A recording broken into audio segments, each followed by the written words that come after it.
Sun Tzu said, "The art of war is of vital importance to the state. It is a matter of life and death, a road either to safety or to ruin. Hence it is a subject of inquiry which can on no account be neglected. The art of war, then, is governed by 5 constant factors, to be taken into account in one's deliberations when seeking to determine the conditions obtaining in the field. These are 1. The moral law, 2. Heaven, 3. Earth, 4.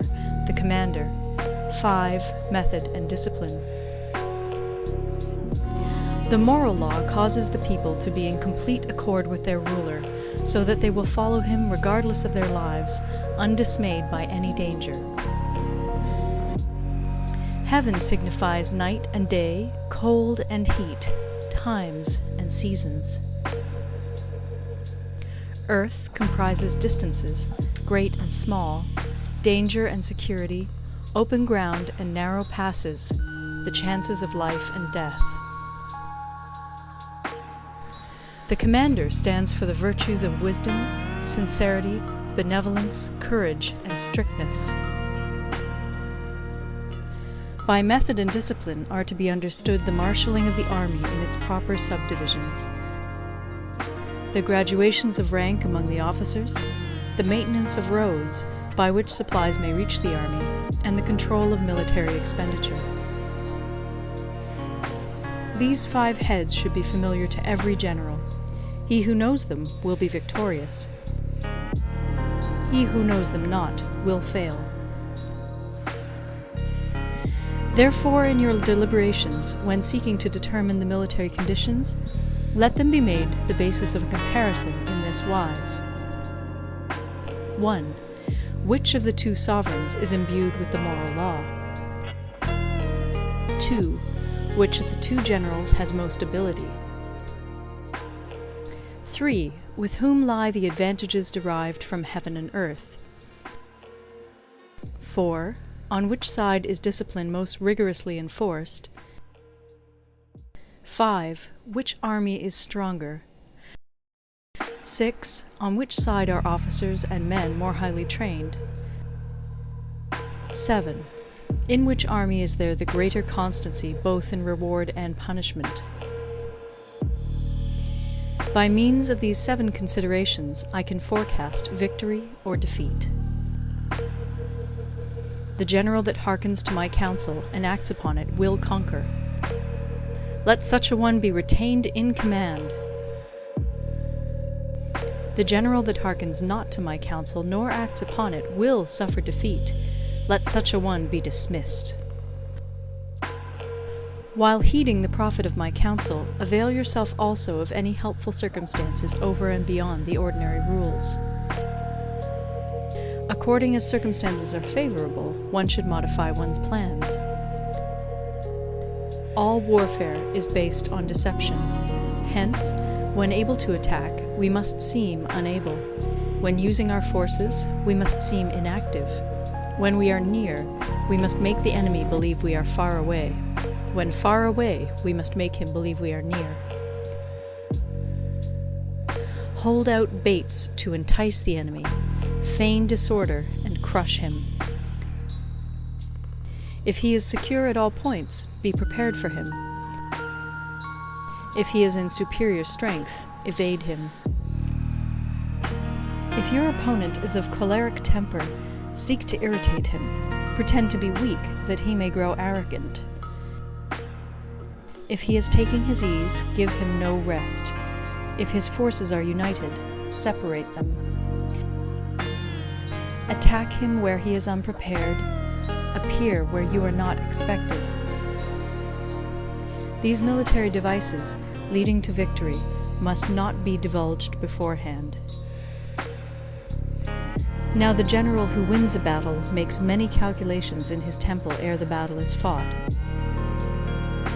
The general who loses a battle makes but few calculations beforehand.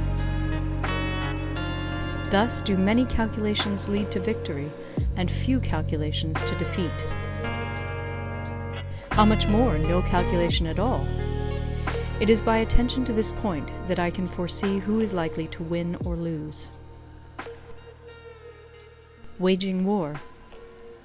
Sun Tzu said, "In the operations of war, where there are in the field 1,000 swift chariots, as many heavy chariots, and 100,000 mail-clad soldiers with provisions enough to carry them 1,000 li, the expenditure at home and at the front, including entertainment of guests, small items such as glue and paint, and sums spent on chariots and armour, will reach the total of 1,000 ounces of silver per day. Such is the cost of raising an army of 100,000 men." When you engage in actual fighting, if victory is long in coming, then men's weapons will grow dull and their ardour will be damped. If you lay siege to a town, you will exhaust your strength. Again, if the campaign is protracted, the resources of the state will not be equal to the strain. Now, when your weapons are dulled, your ardour damped, your strength exhausted, and your treasure spent, other chieftains will spring up to take advantage of your extremity. Then no man, however wise, will be able to avert the consequences that must ensue. Thus, though we have heard of stupid haste in war, cleverness has never been seen associated with long delays. There is no instance of a country having benefited from prolonged warfare. It is only one who is thoroughly acquainted with the evils of war that can thoroughly understand the profitable way of carrying it on. The skillful soldier does not raise a second levy. Neither are his supply wagons loaded more than twice. Bring war material with you from home, but forage on the enemy. Thus the army will have food enough for its needs. Poverty of the state exchequer causes an army to be maintained by contributions from a distance. Contributing to maintain an army at a distance causes the people to be impoverished. On the other hand, the proximity of an army causes prices to go up, and high prices cause the people's substance to be drained away. When their substance is drained away, the peasantry will be afflicted by heavy exactions. With this loss of substance and exhaustion of strength, the homes of the people will be stripped bare, and 3/10 of their income will be dissipated. While government expenses for broken chariots, worn-out horses, breastplates and helmets, bows and arrows, spears and shields, protective mantles, draft oxen, and heavy wagons will amount to 4/10 of its total revenue. Hence, a wise general makes a point of foraging on the enemy. 1 cartload of the enemy's provisions is equivalent to 20 of one's own. And likewise a single picul of his provender is equivalent to 20 from one's own store. Now, in order to kill the enemy, our men must be roused to anger. That there may be advantage from defeating the enemy, they must have their rewards. Therefore, in chariot fighting, when 10 or more chariots have been taken, those should be rewarded who took the first. Our own flags should be substituted for those of the enemy, and their chariots mingled and used in conjunction with ours. The captured soldiers should be kindly treated and kept. This is called using the conquered foe to augment one's own strength.